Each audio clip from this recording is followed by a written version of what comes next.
ग्रामीण क्षेत्र भिकुपुरा निवासी श्याम अपनी गर्भवती पत्नी सुनीता को बागली सामुदायिक स्वास्थ्य केंद्र लेकर पहुंचता है तो उससे कहा जाता है कि आप अपनी पत्नी को जिला अस्पताल देवास ले जाइए। मृतिका सुनीता के पति श्याम से जब चर्चा की गई तो उसने कहा कि साहब मैं तो कम पढ़ा लिखा हूं, पता नहीं मेरी पत्नी तो स्वस्थ थी, दूसरे बच्चे की भी डिलीवरी असाधारण हुई है, उसे क्यों देवास भेजा गया, तो वह तो अच्छी भली थी, क्या पता मुझे किस कारण अपनी पत्नी को देवास ले जाने का कहा। बागली सामुदायिक स्वास्थ्य केंद्र से जब मैं जिला अस्पताल देवास में अपनी पत्नी को भर्ती किया तो उसने एक लड़की को जन्म दिया जो कम वजन की थी। रात्रि को मुझे बाहर कर दिया जाता था। बेटे और पत्नी की फिक्र में बार बार उन्हें देखने जाना चाहता था क्योंकि मेरे साथ कोई भी महिला नहीं थी। मेरी मजबूरी थी कि मैं उनकी देखभाल कैसे भी कर सकूं। जब मैं अपनी पत्नी के पास पहुंचने की कोशिश करने लगा, बड़ी मुश्किल से मुझे जाने दिया। मैंने अंदर जाकर वार्ड में देखा तो मेरी पत्नी पलंग के नीचे पड़ी हुई थी। क्यों? क्या अस्पताल वाले मरीजों का इलाज जमीन पर करते हैं? मेरी पत्नी कैसे गिरी? क्या हुआ उसके साथ? क्या ये लापरवाही नहीं? इस बात किसी भी संबंधित कर्मचारियों ने संतोषजनक जवाब नहीं दिया। नूर मोहम्मद शेख की रिपोर्ट।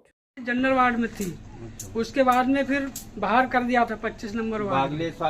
बागली अस्पताल से रेफर करा था। वहाँ पे मैडम ने, हमारी इच्छा तो थी कि हम नहीं जाएं। अब उसकी तीसरी डिलीवरी थी। पहले वाली भी नॉर्मली हुई थी। फिर आपने थाने में शिकायत करी? थाने में था, वहाँ भी सुनवाई नहीं की, कोतवाली भी गया, वहाँ भी सुनवाई नहीं की। लेकिन बड़ा साहब को आवेदन दे के आया मैं कलेक्टर साहब। मैं इंसाफ चाहता हूँ। मेरी घरवाली की मौत कैसे हो गई? मेरे परिवार कोई थे नहीं, मैं था, फिर भी मेरे को खबर सूचना देर से दी। पीएम रिपोर्ट आई थी, बताया हुआ 1 महीने रहा बच्चा मेरा वहाँ, और वहाँ बच्चे में भी इन्हें लापरवाही करी और आदमी को ये रेन नहीं देते। तो फिर कोई भी पेशेंट लेके जाएगा तो कहाँ रहेगा? इधर उधर मैं पढ़ूँ फुटपाथ पे, वहाँ भी नहीं सोने थे, वहाँ भी मेरे को पूरा नाम बताओ, आपकी पत्नी का नाम बताइए। सुनीता बाई। और आपका? श्यामलाल बड़ोले।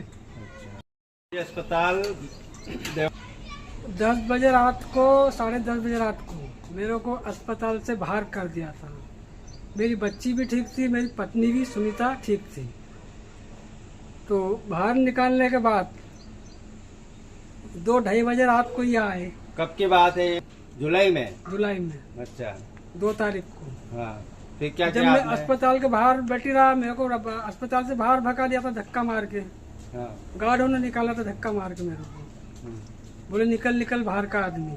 तो क्या हुआ, क्या था? आए तो जब मेरी औरत नीचे से पड़ी थी, पलंग के नीचे पड़ी थी, और मेरे को खबर भी देर से दी, तो फिर मौत कैसे हो गई? उसको कोई बीमारी भी नहीं थी, अचानक मौत कैसे हो गई? आपने दे रहा, और मेरे को डॉक्टर का भी नहीं पता नहीं है कौन डॉक्टर ने इसका इलाज किया, कौन सिस्टर ने इसकी डिलीवरी करवाई। जनरल वार्ड में